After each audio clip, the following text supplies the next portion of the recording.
Como vimos aqui na apostila, percebemos que as profecias apontavam para o sofrimento prévio do Senhor Jesus, que todos os acontecimentos que aconteceram com ele antes da crucificação foram previstos, né, na Bíblia. E a gente parou nessa parte do vinagre, né? Vinagre, ele foi oferecido em Salmo 69, 12. E se cumpriu em Mateus 27, 34. Vamos continuar. Os seus vestidos seriam repartidos, e sobre a sua túnica seria lançada a sorte. Salmo 22, 18. Mateus 27, 35 e Lucas 23, 34. Ele se sentiria abandonado por Deus. Salmo capítulo 22, versículo 1 e Mateus 27, 46. E ao morrer, entregaria o seu espírito a Deus. Salmo 31, 6, e se cumpriu em Lucas 23, 46. Morto, o seu lado seria transpassado com uma lança. Zacarias, 12, 10. E se cumpriu em João, capítulo 19, 46. Porém, os seus ossos não seriam quebrados.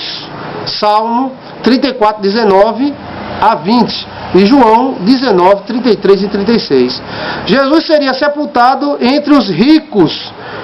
Isaías 53, 9. Isaías 53, 9 e Mateus capítulo 27, versículos 57 a 60. Glória a Deus por sua palavra.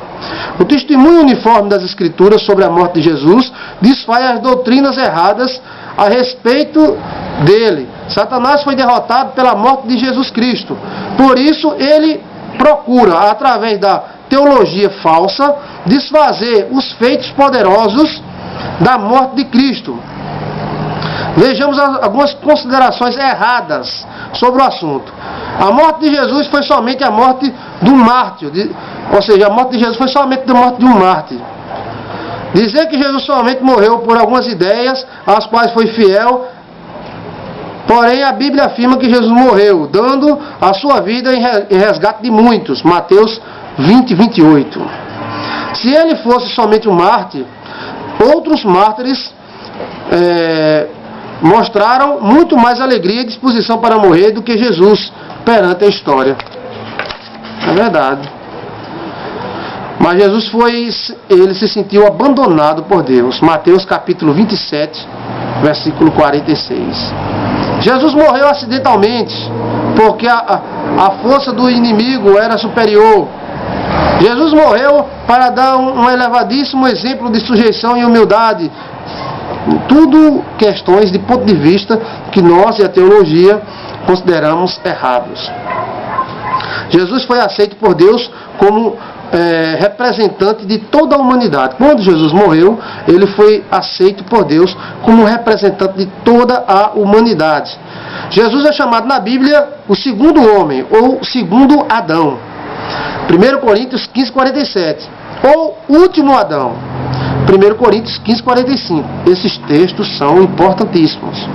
Deus determinou que assim como o pecado entrou por um só homem, Romanos 5, 12, e a ofensa por um só pecado, Romanos 5, 16, e por um só veio o juízo sobre todos, Romanos 5, 17 a 18, e pela desobediência de um só, todos foram feitos pecadores, Romanos 5, 15, assim também, por um só, Jesus Cristo, viesse o dom gratuito, Romanos 5, 15, e a abundância da graça, Romanos 5, 17, e por um só ato de justiça, viesse a graça para a justificação da vida, Romanos 5, 18.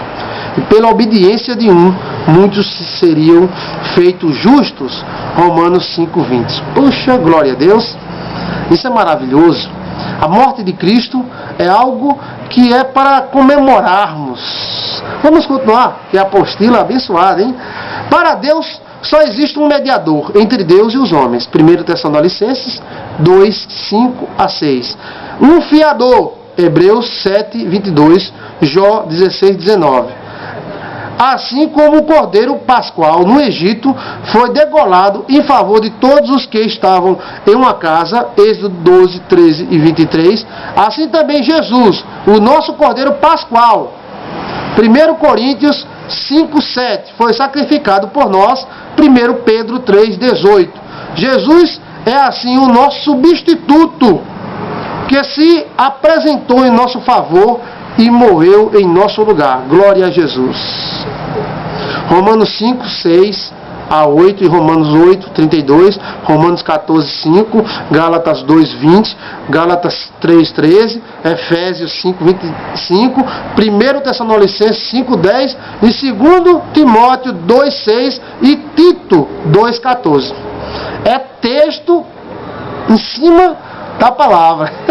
Então Cristo é o nosso substituto, nosso mediador, o nosso representante, o nosso segundo Adão.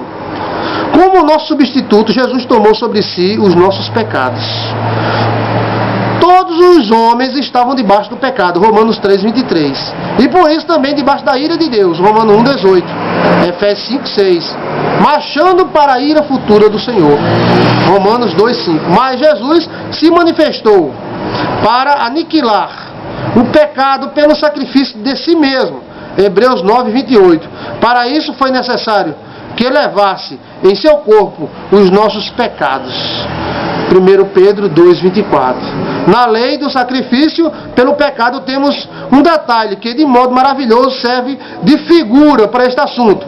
Antes que o sacrifício fosse degolado junto ao altar, o culpado deveria pôr as suas mãos sobre o mesmo, confessando os seus pecados, passando assim simbolicamente a sua culpa para a vítima. Levítico capítulo 4, versículo 4 a 24. Exatamente assim aconteceu. Quando Jesus orava no Getsemane, foi-lhe então